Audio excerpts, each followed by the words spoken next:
Olá, olá, olá, bom dia, boa tarde e boa noite. Está começando mais um Cine Tavão e eu, Moá, sou o Tavão, mais uma vez aqui para anunciar que eu voltei ao cinema. Tive uma experiência maravilhosa. Que filme, que espetáculo, que direção. James Cameron, seu cara. Eu adoro James Cameron, sabe? Eu amo Aliens, eu acho melhor que o primeiro. Titanic é um marco. Eu demorei anos para ver Titanic. Quando eu vi foi...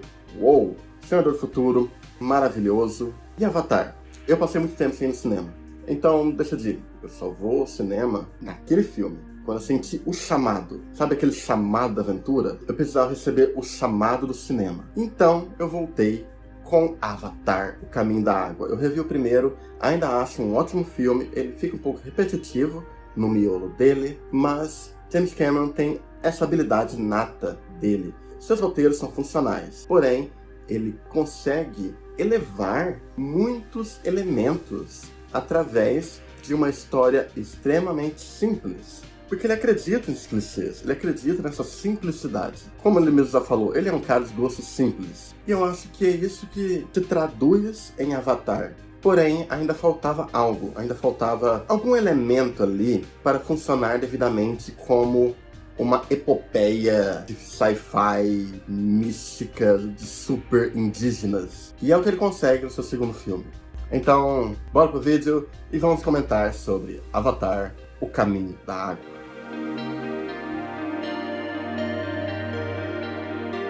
Avatar foi lançado em 2009 e era um grande sonho de James Cameron. Na trama, acompanhamos Jake Sully, um ex-soldado que irá substituir seu irmão em uma missão para o planeta Pandora. Lá, ele acaba sendo manipulado pelo vilão vivido por Stephen Lang para descobrir fraquezas do povo desse planeta, que são os Na'vi. Porém, aos poucos, nesse corpo de avatar que ele possui, ele acaba se conectando com Neytiri e abraçando essa cultura de Pandora. Tudo levando a uma épica batalha pela independência do planeta. Sabe, é basicamente colonização, mas com supernativos que expulsam os colonizadores. A sequência se inicia 10 anos após os eventos do primeiro filme. Agora, Jake e Neytiri, Jake agora com seu corpo completamente Na'vi, já que ele renasceu como Na'vi, ele vive pacificamente com sua família e sua tribo. No entanto, o perigo crescente dos seres humanos atacando Pandora, atrás de Jake, acaba fazendo com que eles tenham que migrar para outra terra, indo até a Tribo da Água, onde precisarão lidar com um novo habitat, encontrarão amigos e antagonistas, e no decorrer disso, a ameaça de Miles, vivido por Stephen Lang, retorna com um novo corpo, agora pronto para destruir a vida de Jake e toda a sua família. Primeiramente, é muito interessante o uso da tecnologia, porque o filme ele utiliza duas tecnologias bem diferentes, que é a alta taxa de frames e o 3D. E ele sabe usar o 3D de uma forma que poucos sabem usar no cinema. Acho que os únicos outros diretores que eu vi saber usar bem isso foi Spielberg e Scorsese. Só, né? Só. E ele usa o 3D aqui de um jeito bem interessante. Ele não joga apenas na sua cara. No primeiro ele fazia muito isso. Esse aqui parece que ele limitou um pouco, até porque essa técnica foi usada a exaustão em vários filmes. Tem vários filmes que foi convertido em 3D. Tem, três cenas assim espalhadas no filme. Para Avatar, modifica sua experiência, porque ele usa muito um 3D de profundidade, um 3D para você estar ambientado ali, próximo dos personagens, vivendo aquele mundo, sentindo o que é esses povos. E ele usa também essa tecnologia da alta taxa de frames, porque como são vários personagens digitais, boa parte do filme é digital, mas é um digital feito com uma excelência e um nível de cuidado, de profissionalismo impecável. Isso cria uma experiência visual única. Dá um teor meio videogame, meio hiperrealismo.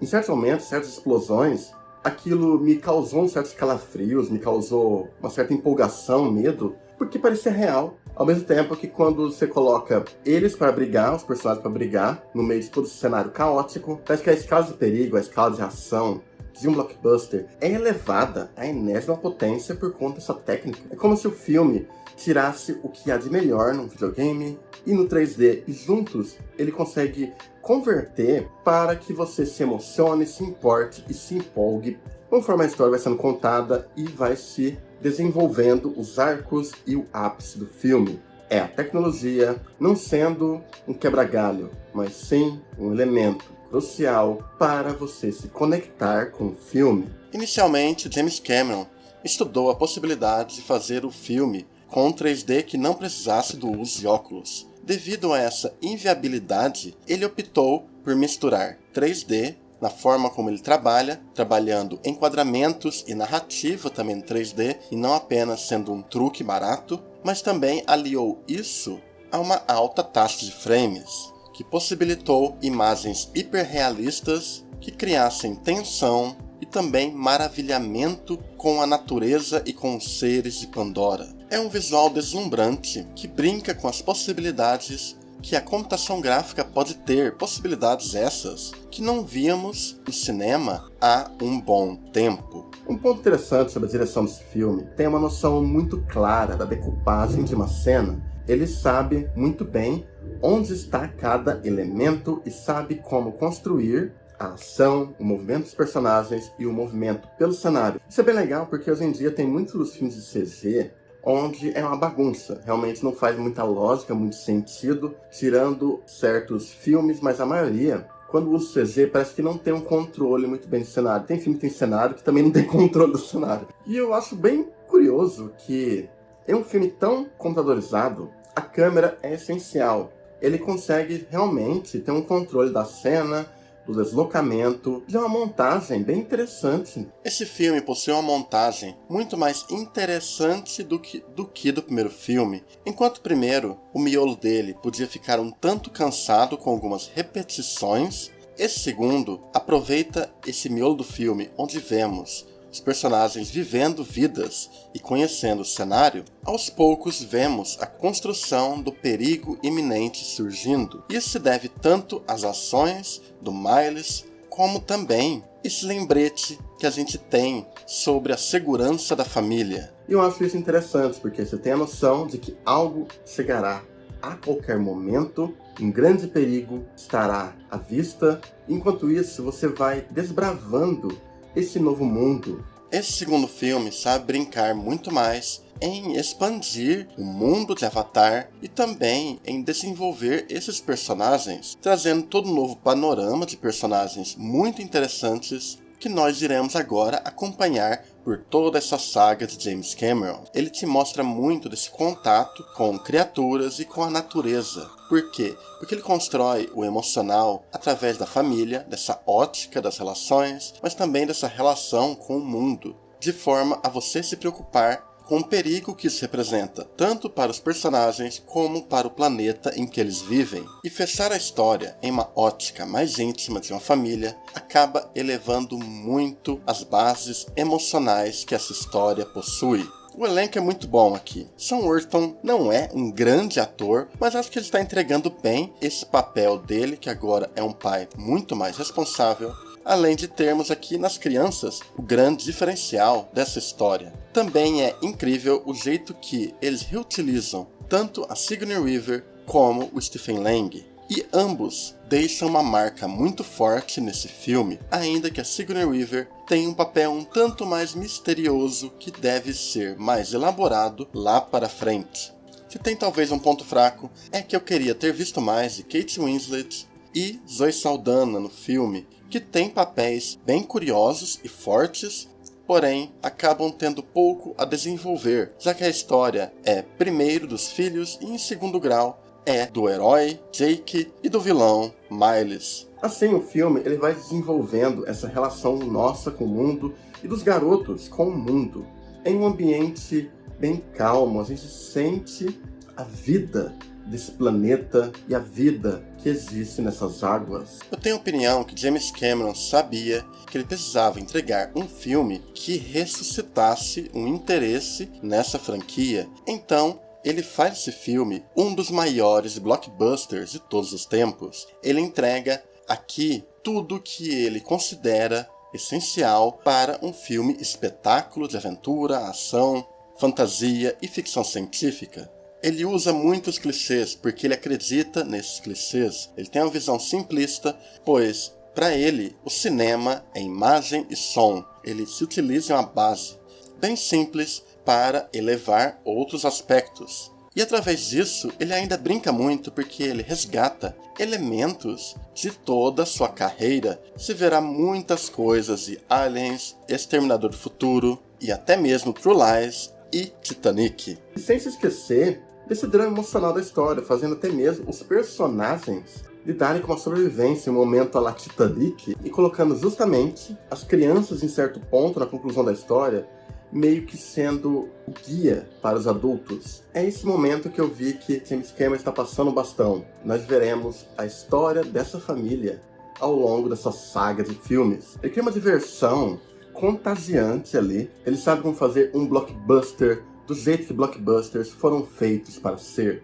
Às vezes a gente só quer ver um herói nobre, que a gente se envolve com ele, a gente consegue admirar as qualidades dele, lutando contra um legítimo filho da puta. A profundidade de Avatar está no mundo, está na relação emocional, está na família. E um filme blockbuster de aventura, ação, trazer isso pra você no final, eu acho bem raro e bonito. É um filme que sabe equilibrar a delicadeza com uma ferocidade. É um filme que é impossível definir em palavras. É uma experiência imersiva que te leva a viver Pandora, mergulhar de cabeça nas águas e nas relações dessa família, usando uma mescla de tecnologias, servindo a um propósito maior para a narrativa. James Cameron é com certeza um mestre dos blockbusters, mas também é um artista que acredita em cada minúscula emoção e virada clichê do gênero. Um realizador que preza pelo simples, mas que evoca pela linguagem um espetáculo sem igual. Um espetáculo do qual o cinema nasceu para nos trazer nas telonas. Há algumas falhas, contudo, no início do filme ele acaba demorando um pouco para adentrar na trama e tem esses personagens que podiam ser melhor aproveitados. Porém, tudo se torna tão pequeno diante da escalada épica que o filme se propõe. E quando você menos espera, você está chorando por causa de uma baleia e está vibrando como nunca quando o herói nobre, pai de família, cai na porrada com um colonizador completamente filho da puta. E tudo isso montado nas mais belas e sinceras frases de efeito. Se isso não é cinema, eu não sei o que é cinema.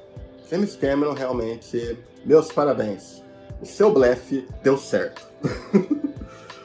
O blefe mais caro que Hollywood já viu.